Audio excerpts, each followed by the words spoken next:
ஆண்டவராகிய இயேசு கிறிஸ்துவின் நாமத்தினாலே வாழ்த்துக்களை தெரிவித்துக் கொள்கிறேன். உங்களை பார்ப்பதில் மிகுந்த சந்தோஷம் அடைகிறேன். ஆண்டவருடைய நாமம் மகிமைப்படுவதாக. சற்று நமக்கு தியானத்திற்காக சங்கீதத்திற்கு சொல்லும். சங்கீதம் 37வது சங்கீதம் 19வது வசனத்தை வாசிங்க. சங்கீதம் 37 19வது வசனத்தை வாசிங்க.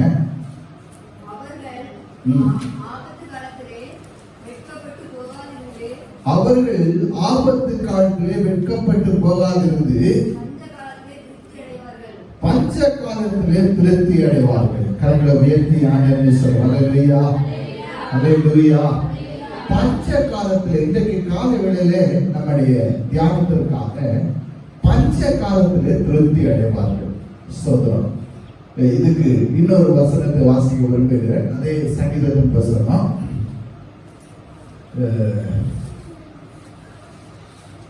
33:19 வாசிங்க. 33:19 வாசிங்க.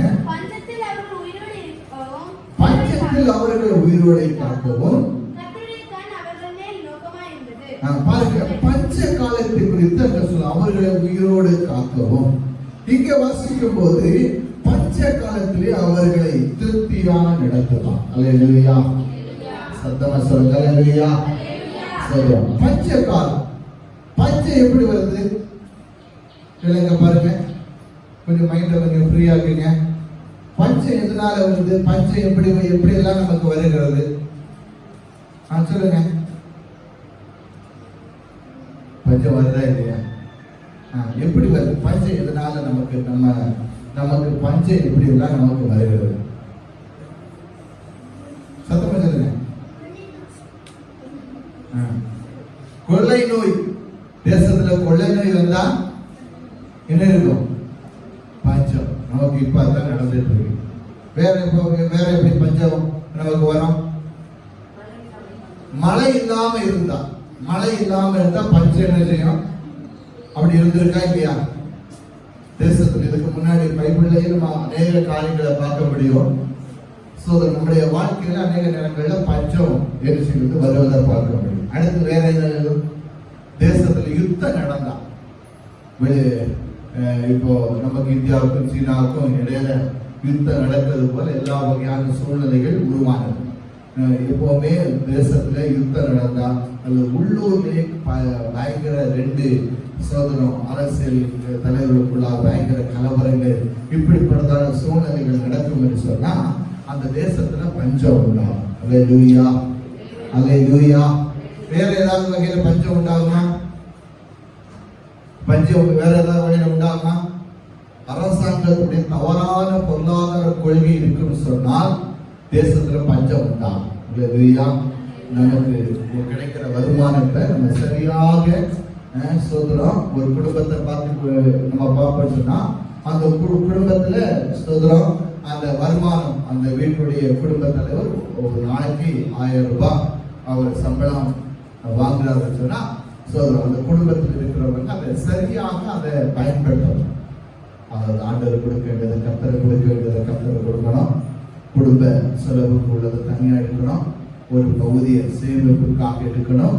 இப்படி திட்டமிட்டு நம்ம செயல்படுத்துவோம் சொன்னால் நம்முடைய குடும்பத்துல சில நெருக்கமான சூழ்நிலைகள் வரும்போது என்ன உண்டாகும் அப்படின்னு சொன்னா, சில சூழ்நிலைகள் வரும்போது நமக்குள்ள நெருக்கங்கள் வரும்போது நம்ம அதுல இருந்து விடுதலையாவதை பார்க்க முடியும். கரெக்டா உயர்த்தி ஆண்டு நன்றி சொல்லுங்க. அல்லேலூயா. அல்லேலூயா. பஞ்ச காலத்துல ஆண்டவனை திருப்தியாய் நடத்துகிறவர்கள் சொல்லி வேதத்துல பார்க்க முடியும். நம்முடைய இல்லைங்க பாருங்க, இப்போது இருக்கிற சூழ்நிலைகள் கூட நமக்கு பல நெருக்கத்தை இந்த நாட்கள் லாக்டவுனாக இருப்பதனால, ஊரடங்கில் பல பகுதிகள் இருப்பதனால நமக்கு சரியான ஒரு வேலை இல்லாதபடிக்கு அநேக மக்கள் இருப்பதை பார்க்க முடியும். இந்த பஞ்ச காலத்துல சோதரமா மக்கள் என்ன செய்வாங்க அப்படின்னா, செழிப்பான ஒரு இடத்தை தேடி போவாங்க. அல்லேலூயா. அல்லேலூயா. அதாவது சோதரர் நீங்க பேப்பர்ல நீங்க பார்த்துருக்கீங்க, வடநாட்டிலிருந்து வந்த அநேக ஜனங்கள் அவங்க நடந்து 10 கிலோமீட்டர் நடந்தே நினைச்சிட்டாங்க சொந்த ஊர் பீகார், ஒரிசா, அஸ்ஸாம் ஜார்க்கண்ட் இப்படிப்பட்ட மாநிலங்கள்ல சோதரம் பக்கத்து மாநிலத்துல இதெல்லாம் நடந்தே, ஏன் அப்படி அவங்க நடந்தே போகணும்? பஸ் கிடையாது, ட்ரெயின் கிடையாது, மற்றபடி எதுவும் கிடையாது. ஏன் அப்படின்னா அவங்களுடைய எண்ணம் எப்படி இருக்கும் அப்படின்னா, ஊர்ல போய் நம்ம எதையாவது செய்து பிழைச்சுக்கிறாங்க. ஊர்ல போய் சொல்றோம், நம்ம ஊர் பாசையில சொல்லிச்சுன்னா வெறும் கூட குடிச்சாலும் என்ன செய்யலாம். நம்முடைய அரசாங்கம் அதுல ரொம்ப கவனமாக செயல்பட்டு நம்ம பார்க்க முடிகிறது. ஏன்னா அந்த நாட்கள் நமக்கு அரிசியெல்லாம் அதிகமாக என்ன செய்யறாங்க சோதரம். வழக்கமா 20 கிலோ அரிசி நமக்கு கிடைக்குது அப்படின்னா சோதரம் இந்த நாட்கள்ல 40 கிலோ அரிசி என்னீங்க வாங்குறீங்களா இல்லையா? அப்படின்னா வெறும் கூட குடிச்சாவது நீங்க என்ன செய்றீங்க, பட்டினியா செத்தன்னு சொல்லி என்ன செய்யக்கூடாது, சொல்லக்கூடாது என்பதற்காக நம்முடைய அரசாங்கங்கள் அதிக சோதர அந்த நாட்கள் அதிகமாக எழுது காசெல்லாம் நீங்க கொடுக்காங்க, நீங்க ஃப்ரீயா என்ன செய்யுங்க. அல்லேலூயா. இருக்குதா இல்லையா? நடைமுறை நம்ம பார்க்கிறப்ப அப்போ பஞ்ச காலத்துல வேதம் சொல்லி திருப்தியா நடத்துகிற தேவன். வேதத்துல சில பரிசுத்தமான வாழ்க்கையில அவருடைய வாழ்க்கையில பஞ்சம் வந்த போது அவர்களை ஆண்டவர் எப்படி நடத்தினார் என்று சொல்லி நம்ம பார்த்து அந்த பஞ்ச காலத்துல ஆண்டவர்களை எப்படியா நடத்த போதுமானவர் என்பதை நம்ம பார்க்க போறோம். அல்லேலூயா. முதலாவது ஆபிரகாமுடைய வாழ்க்கையில ஆதியாகமத்தின் புத்தகத்தை திருப்பி பாருங்க. ஆதியாகமத்தின் புத்தகத்துல நீங்க 12ஆம் அதிகாரம் 10ஆம் வசனம் வாசிங்க. சொல்றோம், அங்கே ஆபிரகாமுடைய வாழ்க்கையில ஒரு பஞ்சம் வந்த போது கர்த்தரோடு பாதுகாக்கிறத பார்க்க முடியுது. வாசிங்க. தேசத்திலே பஞ்சம் உண்டாயிற்று.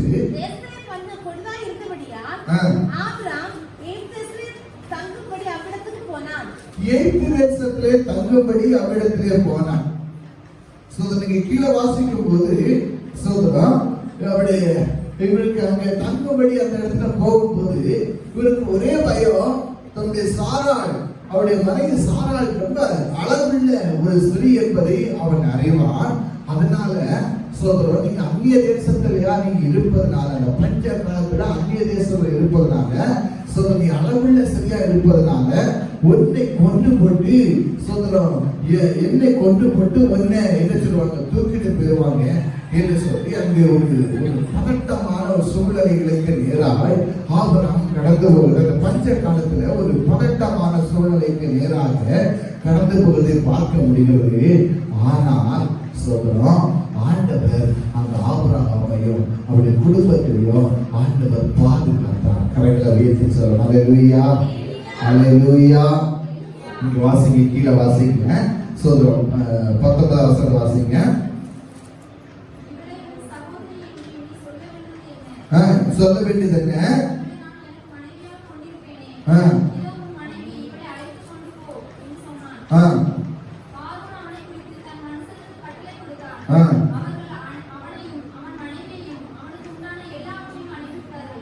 எல்லாவற்றையும் அனுப்பிவிட்டார்கள். பாருங்க, பார்வனே அங்க கட்டளை எடுக்கிறான். சோதரம் இது அவருடைய மனைவி.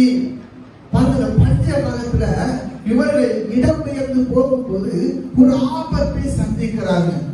ஒரு ஆபத்தை சந்திக்கும் போது கர்த்தரே அந்த சூழ்நிலையிலிருந்து பாதுகாக்கிறார். கரங்களை உயர்த்தி நன்றி சொல்லுங்க. அல்லேலூயா, அல்லேலூயா. இது நடந்த ஒரு சம்பவத்தை இங்க சொல்லப்படுகிறது. சொல்றோம், அவர்களை ஆண்டவர் பாதுகாத்தார். இந்த நாட்களில் நமக்கு ஒருவேளை நம்ம சொல்லலாம், எனக்கு நெருக்கமா இருக்கிறது, போராட்டமா இருக்கிறது. இந்த நாட்கள்ல ஆண்டவர் நம்மளை பாதுகாக்கிறார். கரங்களை உயர்த்தி சொல்லுங்க. அல்லேலூயா, அல்லேலூயா. அவருடைய கண்களில் ஒரு தயவை கட்டளையிட்டு ஆண்டவர் பாதுகாக்கிறார். நம்ம விசுவாசிக்கிறோம். இந்த பஞ்ச காலத்திலேயே நம்முடைய குடும்பத்தையோ ஒருவேளை ஒரு ஆபத்தான சூழ்நிலைகள் போல இருந்தாலும் கர்த்தர் நம்மளை பாதுகாக்கிறவர். கரங்களை உயர்த்தி நன்றி சொல்லலையா? எந்த தீங்கு வராதபடி கர்த்தர் பாதுகாக்கிறார். எத்தனையோ பேருக்கு எத்தனையோ விதமான தீங்குகள் சம்பவிக்கும் போது ஆண்டவர் ஆபிரகாமையும் அவருடைய மனைவியையோ எந்த தீங்கும் அன்னையுடைய கைகள் அவர்கள் படாதபடிக்கு ஆண்டவர் பாதுகாக்கிறார். கரங்களை உயர்த்தி நன்றி சொல்லுங்க. நம்மையும் நம்முடைய பிள்ளைகளையோ சோதரம் எல்லா தீங்குக்கும் இப்போ உலகத்துல எப்படிப்பட்டதான தீங்குகள் நிறைந்த போராட்டங்கள் நிறைந்த பாவங்கள் நிறைந்த உலகத்தில் இருக்கிறோம் என்பதை நாம் எல்லாரும் அறிவோம். கரங்களை வைத்து சொல்லுவாங்க. ஆனால் வேதம் சொல்றது அவர்களை ஆண்டவர் பாதுகாக்கிறார். அவர்களை ஆண்டவர் பாதுகாக்கிறார். இருந்து கற்றுக்கொள்கிற காரியம் சொல்றோம். அந்த பஞ்ச காலத்துல ஆண்டவருடைய பாதுகாப்பை தேவன் நமக்கு அதிகமாகவே தருகிறார். அல்லேலூயா. ஆபிரகாமே அந்த சூழ்நிலைகளை போய் சொல்றான். யாராயிரம் கேட்டார், சொல்றோம் நீ மனைவின்னு சொல்லாத, என் சகோதரன் சொல்லு என்று சொல்லுகிற ஒரு பழக்கத்தினால ஒரு பயத்தினால அந்த சூழ்நிலைகளை பார்க்க முடியுது. ஆனால் ஆண்டவரோ அந்த இடத்துல அவர் நீதி உள்ள கையாளியா இருந்து ஆபிரகாமை அவர் குடும்பத்தை கர்த்தர் பாதுகாக்கிறார். கரங்களை வைத்து சொல்லுயா. நம்முடைய பஞ்ச காலத்தில் ஆண்டவரை பாதுகாக்கிறார். ஒருவேளை வெளியூர்ல மாநில தேசத்துல எல்லாம் நம்ம சொந்தக்காரங்க பிள்ளைகள் எல்லாம் இருப்பாங்க. ஒன்று தெரியுமா, சொல்லி சொல்ல மாட்டேன்றவரே ஆபிரகாமை எங்கள் குடும்பத்தை பாதுகாத்தது போல எங்களுடைய குடும்பத்தை நீங்கள் பாதுகாப்பதற்காக நன்றி ஆண்டவர். அல்லேலூயா. அல்லேலூயா. எப்படி அவங்க எப்படி அதை சமாளிப்பாங்க, எப்படி அதை மீறுவாங்க அப்படின்னா நமக்கு எல்லாம் சில வேளைகள்ல பல போராட்டங்கள் இருக்கும். ஆனால் ஜெபம் அவர்களை பாதுகாக்கும். அல்லேலூயா. இரண்டாவது பார்க்கும்போது சோதரம் ஈசாக்குடைய வாழ்க்கையில ஒரு சோதரம் பெரிய பஞ்சம் உண்டாகுவது என்று சொல்லி பார்க்க முடியுது. ஆதியாகமம் புத்தகம் 26ஆம் அதிகாரத்தை தெரிந்து கொள்ளுங்க. சோதரம் அங்கே ஈசாக்குடைய நாட்களில சோதரம் பெரிய பஞ்சம் உண்டாகுது. அந்த பஞ்சத்தில் ஆண்டவர் இப்படியா நடத்துகிறார் என்று சொல்லி பார்க்கிறோம். வாசிங்க. 3 வாசிங்க. 26.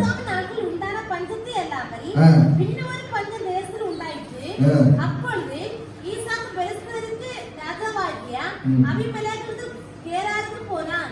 அங்க பாருங்க, இன்னும் பஞ்சம் வரும்போது மக்கள் குடிபெயர்ந்து போகிறார்கள். அல்லேலூயா. அல்லேலூயா. சோதரம் பஞ்சத்தினால மக்கள் அந்த ஏன் குடிபெயர்ந்து போகணும்? ஏன் இவர்கள் இடம் மாறி போகணும்? தண்ணி இருக்காது. இவங்களுக்கு முக்கியமான வேலை என்ன வேலை அப்படின்னா சொல்றோம் ஆடு மாடுகள் வளர்த்தக்கூடியவர்கள். அல்லேலூயா. அல்லேலூயா. சொல்றோம் ஒரு மாடு ஒரு நாளைக்கு எத்தனை குடம் தண்ணி குடிக்கும்? மாடு வளர்த்துருக்கீங்களா? மாடு வளர்த்துருக்கு கை வைத்து பார்ப்போம். எங்க வீட்டுல மாடு வளர்த்துருக்கோம் அப்படின்னு சொல்றோம். சொல்லுங்க, போன சொல்லுங்க, எத்தனை குடம் தண்ணி ஒரு மாடு ஒரு நாளைக்கு குடிக்கும்? வழக்கமா காலையில ஒரு குடம் தண்ணி குடிப்பாங்க, சாயந்தரம் ஒரு குடம் தண்ணி குடிப்பாங்க. வழக்கமா. அதுக்கு மேல நம்ம எங்க வீட்டுல எல்லாம் மாடெல்லாம் நிறைய வளர்த்துருக்காங்க. எனக்கு அதை பற்றி அதிகமாக தெரியும். வழக்கமாக காலையிலேயும் மாலையிலேயும் விஷயம் மாட்டது காடு தண்ணி மற்றபடி சோதர புண்ணாக்கு விவகாரத்தெல்லாம் சோதர பண்ணிவிடும். அப்போ அவருடைய வாழ்க்கையில நூற்றுக்கணக்கான ஆடுகள் மாடுகள் கழுதைகள் ஒட்டகங்கள் இப்படிலாம் இருக்கும்போது அவைகளுக்கு தண்ணி ரொம்ப என்ன செய்யணும்? கொடுக்கணும்.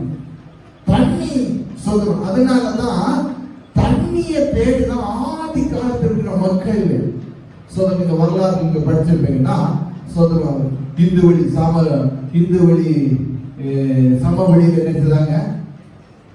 ஹைபர் கனாலாய் விளையாடுவாங்க. அந்த ஆதி மக்கள் எங்க குடியிருப்பாங்கன்னா அந்த ஆத்து ஓரத்துல தான் அந்த மக்கள் என்ன செய்வாங்க?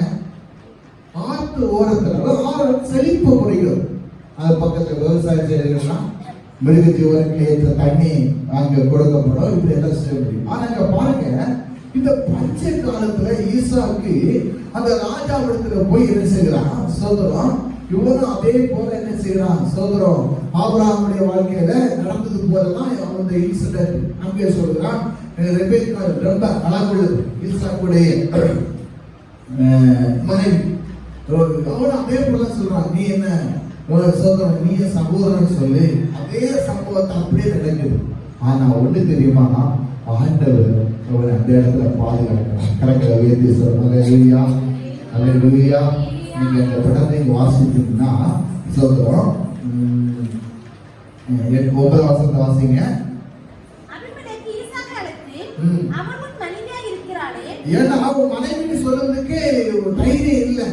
அப்படி மனைவியா இருக்கிறாரு.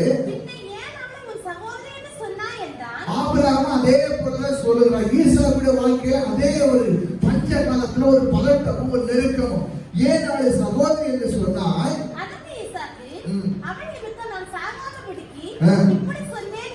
ஆபிரகாம் அதே வார்த்தை தான் சொன்னான். ஒரு மகன் வாழ்க்கையில அதே ஒரு போராட்டத்துக்குள்ளதான் போகிறது. அவள் நிமித்தமாக சாகாதபடிக்கு இப்படி சொன்னேன் என்றான். அதற்கு அபிமெலேக்கு, அதாவது அபிமெலேக்குன்னா ராஜா, பெலிஸ்தருடைய ராஜாவுடைய பேர் தான் அபிமெலேக்கு.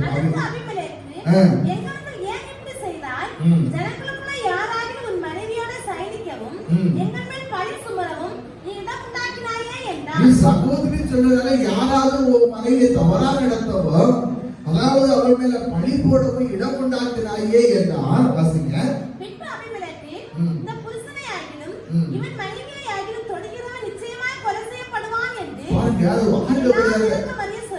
பஞ்ச காலத்துல ஆண்டவருடைய பாதுகாப்பை பாருங்க. எல்லா ஜனங்களும் அறிய இவர்கள் பயந்து போய் புருஷன் மனைவி சொல்லக்கூடியதான ஒரு சந்தர்ப்பம் இல்லை. ஆனா இங்க சொல்லப்படுகிறது, அந்த ராஜாவே சொல்லுகிறார், உங்களுடைய புருஷ மனைவியை எவன் தொடுகிறானோ அவன் கொலை செய்யப்பட வேண்டும். எல்லா ஜனங்களுக்கும் அறிவிக்கப்பட்டது. அந்த தேசத்துல இருக்கிற எல்லா தேசத்தின் மக்கள். அப்போ அந்த பஞ்ச காலம் தான் ஒரு வகையில பதட்டமும் நெருக்கமும் நிறைந்ததான சூழ்நிலை தான். ஆனால் ஆண்டவர் அந்த சூழ்நிலையில நம்மளை பாதுகாக்கிறவர். கரங்களை உயர்த்தி நன்றி சொல்லுவோம். அல்லேலூயா, அல்லேலூயா. இங்க தொடர்ந்து நீங்க வாசிப்பீங்கன்னா, அந்த தேசத்துல ஈசாக்கு விதை விதைத்த போது அவன் 100 மடங்கு கர்த்தர் அவனுக்கு பலன் கொடுக்க போதுமானதா இருந்தான். அல்லேலூயா, அல்லேலூயா. இது 2 கருத்தை பார்க்கிறோம். கர்த்தர் பஞ்ச காலத்துல நம்மளை பாதுகாக்கிறவர். 2வது, நம்ம 100 மடங்கு இந்த பஞ்ச காலத்துல ஆசீர்வதிக்கிறார். வாசிங்க 12வது வாசிங்க.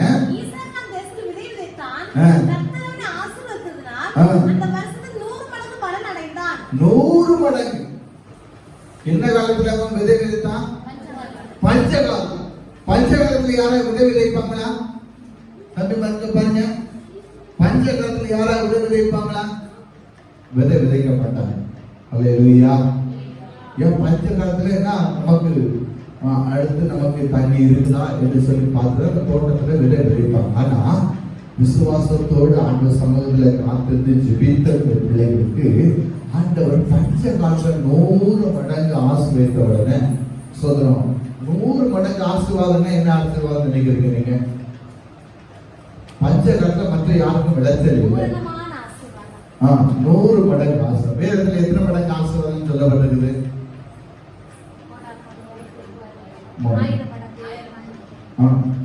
முதலாவது ஆசீர்வதிக்கவே ஆசீர்வதிப்பேன் ஆண்டவர் சொல்லியிருக்கிறார். ஆபிரகாமை பார்த்து சொல்லியிருக்கிறார். அடுத்து 2 மடங்கு ஆசீர்வாதம் யாருக்கு? யோபுடைய வாழ்க்கையில் ஆண்டவர் ரெட்டிப்பான ஆசீர்வாதம் கொடுத்தார். 10 மடங்கு ஆசீர்வாதம் யாருக்கு? 10 மடங்கு ஆசீர்வாதம் இருக்கா இல்லையா? தானியேல் வாழ்க்கையில 10 மடங்கு ஆசீர்வாதம். சரியா? 100 மடங்கு ஆசீர்வாதம் யாருக்கு? இங்க பாருங்க, 100 மடங்கு ஆசீர்வாதம் யாருக்கு? ஈசாக்குக்கு. சரி, 1000 மடங்கு ஆசீர்வாதம் யாருக்கு? 1000 மடங்கு ஆசீர்வாதம் இருக்கா இல்லையா? இருக்குது. யாருக்கு? இஸ்ரவேல் ஜனங்களுக்கு 1000 இப்போது இருப்பதை பார்த்து 1000 மடங்கு ஆசீர்வதிப்பேன். சரி, ஓகே. கோடா கோடிய ஆசீர்வாதம் யாருக்கு? ரெபேக்கா. என் சகோதரி நீ கோடா கோடியை பெறுவாயாக. அல்லேலூயா, அல்லேலூயா. சோ இப்படிப்பட்ட ஆசீர்வாதம் பாருங்க. இங்க சொல்லப்பட்ட 100 மடங்கு ஆசீர்வாதம். பஞ்ச காலத்துல இல்லைன்னா பஞ்ச காலம் வேற எங்கேயுமே விளைச்சல் இல்லை, தானியங்கள் இல்லை. சொல்றோம். அப்போ பஞ்ச காலத்துல இவன்ட்ட மட்டும்தான் தானியம் இருக்குதுன்னு சொல்லி சொல்றோம். அப்படின்னா நம்ம நிர்ணயிக்கிறது வேற. அல்லேலூயா. சொல்றது புரியுதா உங்களுக்கு? வேற எங்கேயுமே இப்போ உதாரணத்துக்கு சொல்ல போனா சொல்றோம், 1 கிலோ இப்போ தேங்காய் நமக்கு 40 ரூபாய் இருக்குதுன்னா வேற யார்கிட்டயுமே தேங்காய் கிடையாது, நம்மகிட்ட மட்டும்தான் தேங்காய் இருக்குது அப்படின்னா சொல்ற அங்க சொல்லப்படுகிறது. நம்ம சொல்லலாம் வேணும்னா வாங்க. அல்லேலூயா. அதனால அநியாயமா என்ன செய்யக்கூடாது, நம்மகிட்ட இருக்குது என்பது அநேகமா என்ன செய்யக்கூடாது, சோதரம் பார்க்கக்கூடாது. அது ஆண்டவருக்கு பிரியமில்லாத காரியம். பாருங்க, 100 மடங்கு ஆசிரியர்கள்னா பொறாமையினால என்ன செய்யப்பட்டது, அவனை நெருக்கினார். அல்லேலூயா. கீழே நீங்க வாசித்து பார்த்தீங்கன்னா சோதரம்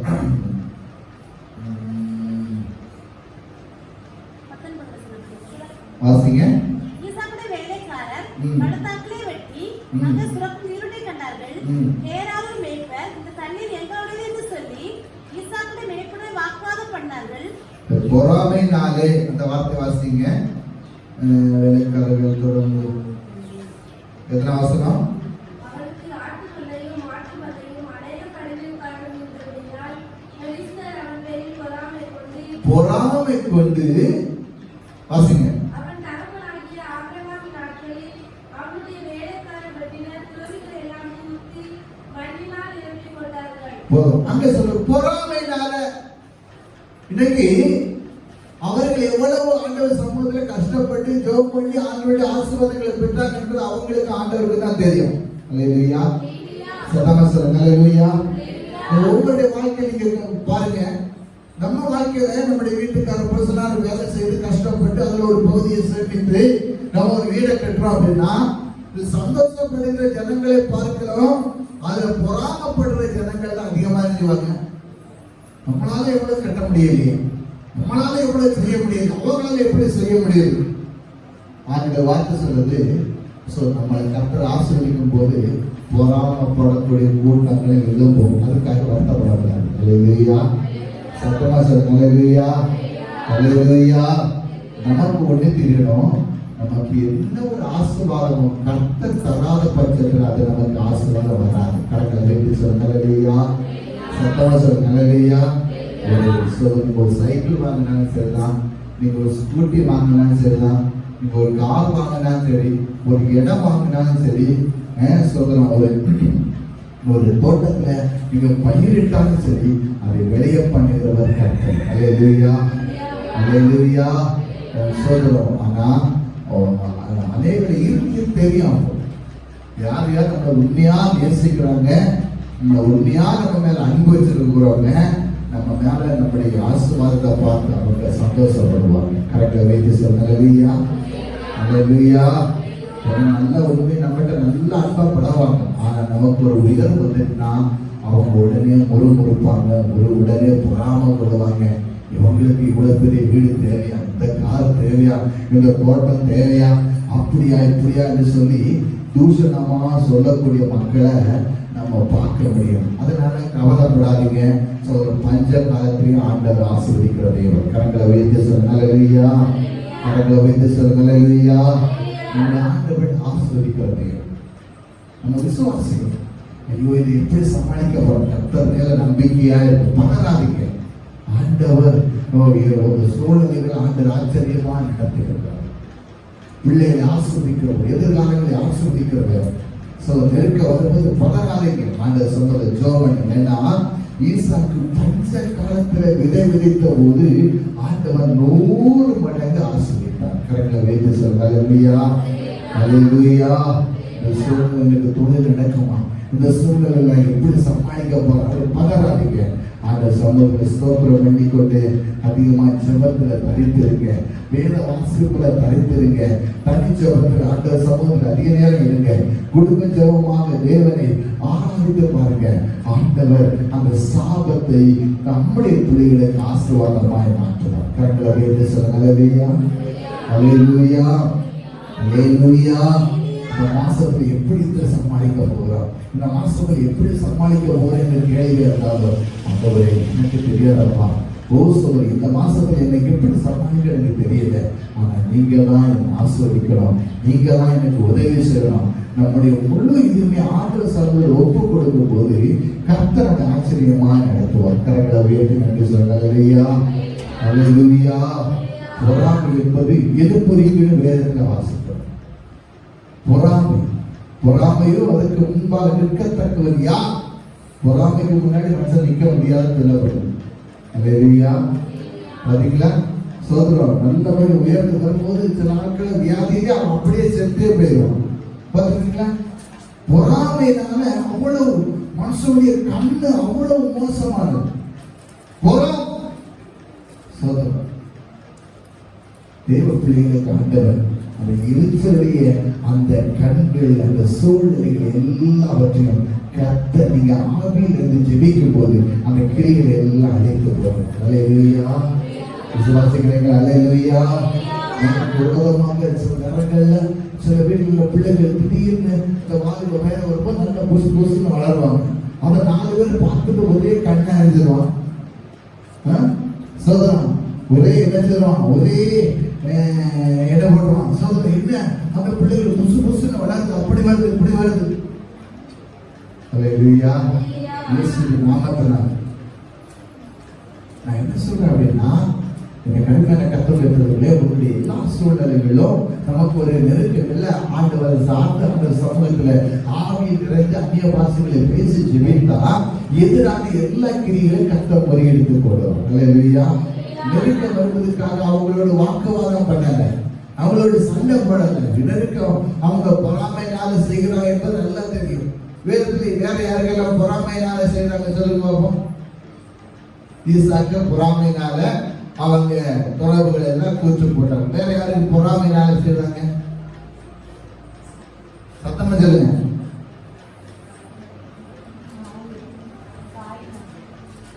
காயின் ஆபேல் சோதரம் சொல்லப்பட்டிருக்குன்னா பொறாமையினால. இயேசு கிறிஸ்து பொறாமையினால தான் நினைச்சாங்க காட்டி கொடுத்தாங்க அப்படின்னு சொல்லி பார்க்க முடியாது. பொறாமை சோதரம் யாருக்கு மேல பொறாமப்படாது. கர்த்தர் ஆசீர்வதித்தார் அவர்களுக்காக ஆண்டவர் துதி. அல்லேலூயா. அப்பதான் ஆண்டவர் நமக்கு அப்படிப்பட்ட ஆசீர்வாதத்தை தருவார். இல்லைன்னா உள்ளதை இருந்துருவாரு. அல்லேலூயா. சொல்றது புரியுதா? சோதரம் பக்கத்து வீட்டில் நல்லா இருக்கணும்னா சோதரம் அவன் ஆசீர்வதிங்க. அப்போ ஆண்டவர் நம்மளே என்ன செய்வாரு? ஆசீர்வதிக்கும். அவங்களுக்காக அவங்க வேலை கிடைச்சிட்டு அதுக்காக பொறாமப்படாதீங்க. அவங்க வீடு கட்டிட்டாங்க, அவங்க கார் வாங்கிட்டாங்க, பொறாமப்படக்கூடாது. பொறாமை என்பது அது பிசாசினால் உண்டாகிறது. கரைகளை வைத்து சொல்லுவோம். அல்லேலூயா. அல்லேலூயா. தேவனுக்கு பொறாமப்படக்கூடாது. பொறாமப்படுகிற இதுகளை எல்லாம் கர்த்தர் அந்த மாம்சத்தின் கிரியைகள் அது வெளியரங்கமாக இருக்காது. எல்லாத்தையும் போட்டாங்க. அவங்க ஆசீர்வதிங்க, இன்னும் அவங்க ஆசீர்வதிங்க, இன்னும் அவங்க மேனப்பட்டு சொல்லுங்க. கர்த்தர் ஆசீர்வதிக்கப்படுவார். கரைகளை வைத்து நன்றி சொல்றாங்க. அல்லேலூயா. சரி, முதலாவது பார்த்தோம் பஞ்ச காலத்துல ஆண்டவர் பாதுகாக்கிறார். 2வது பஞ்ச காலத்துல கர்த்தர் அதிகமா 100 மடங்கு ஆண்டவர் ஆசீர்வதிக்கிறார் என்று சொல்லி பார்க்கப்படுகிறது. அடுத்து நீங்க பார்க்கும்போது பஞ்ச காலத்துல சோதரம் ஆண்டவர் போஷிக்கிறவர். 1 ராஜாக்கள் புஸ்தகம் சோதரம் 17ஆம் அதிகாரம் 6வது வசனம் வாசிக்கும் போது சோதரத்தை வாசிங்க. அங்கே எலியாவை ஆண்டவர் நடத்துகிறது. அங்கே ஒரு பஞ்ச காலம் உண்டானது என்று சொல்லி பார்க்க முடிகிறது.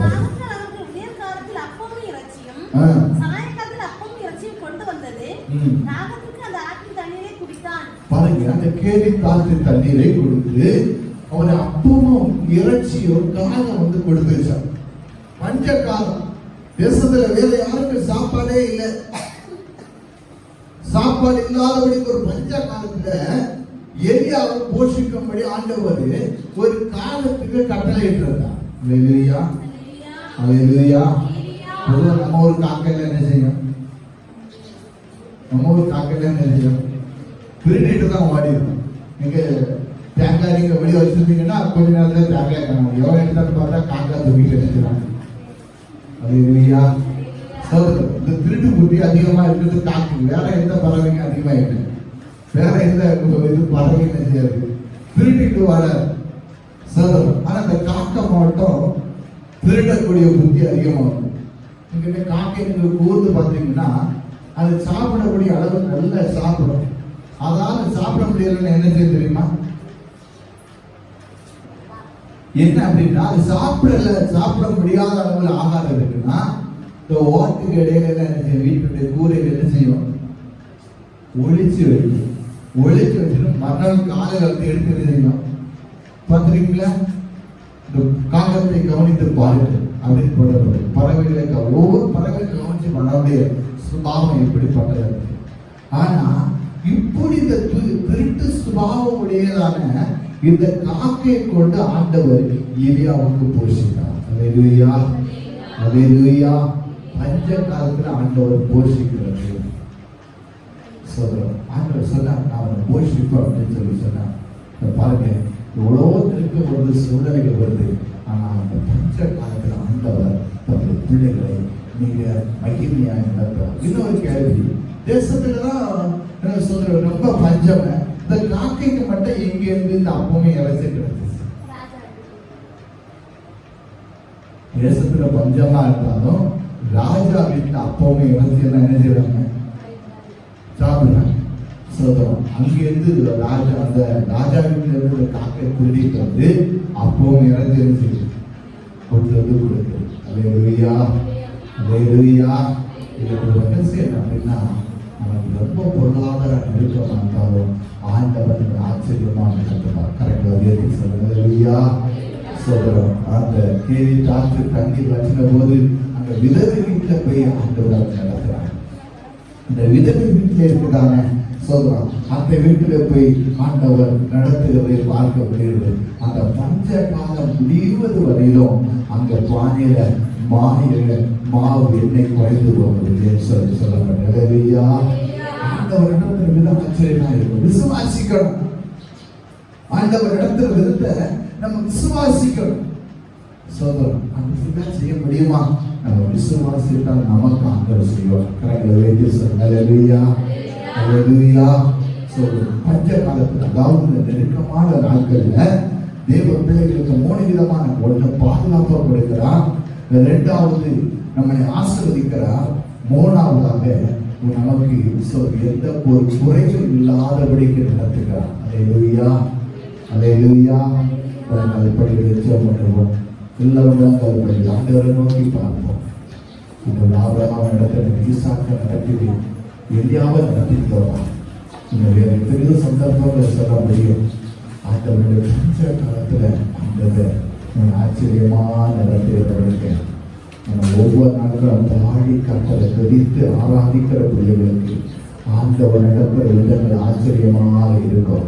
கரங்களை உயர்த்தி கத்தரை சொல்றோம். எல்லாரும் கரங்களை உயர்த்தி வாய்களை திறந்து ஆண்டவனோடு பேசின வார்த்தைகளுக்காக கரங்களை உயர்த்தி வாய்களை திறந்து கத்தரை சோதரம், கத்தரை சோதரம். ஆண்டவரே துதிக்கிறோம். இந்த பஞ்ச காலத்துல ஆண்டவரே தேசத்தில் இருக்கிற பஞ்சமான நேரங்களில் ஆண்டவரே நீர் சோதரம். ஆண்டவர் ஆபிரகாமை ஆச்சரியமாக நடத்தினீங்க. ஈசாக்கை ஆச்சரியமான ஒரு பாதுகாப்பை கொடுத்தது போல எங்கள் குடும்பங்களையும் வேலை செய்கிற இடத்துல உங்களுடைய பாதுகாப்புக்காக நீங்கள் சொல்லிக்க ஆண்டவரே.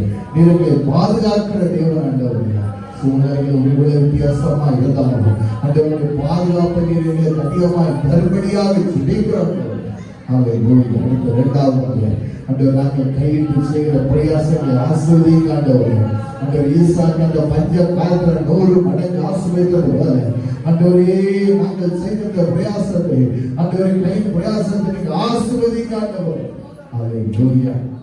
3வது பூசித்து இருக்கிறது திருப்தியா இருக்கிறது. பஞ்ச காலத்துல திருப்தியாகி எலியாவை ஆண்டவர் கர்த்தருடைய ஊழியக்காரர் சொல்றார். அப்பவும் இறைச்சி கொடுத்து திருப்தியாக நடத்துகிறார். சாப்பாடு ஆகாரப்படி வராதபடி அந்த திருப்தியாய் நடத்துவாங்க.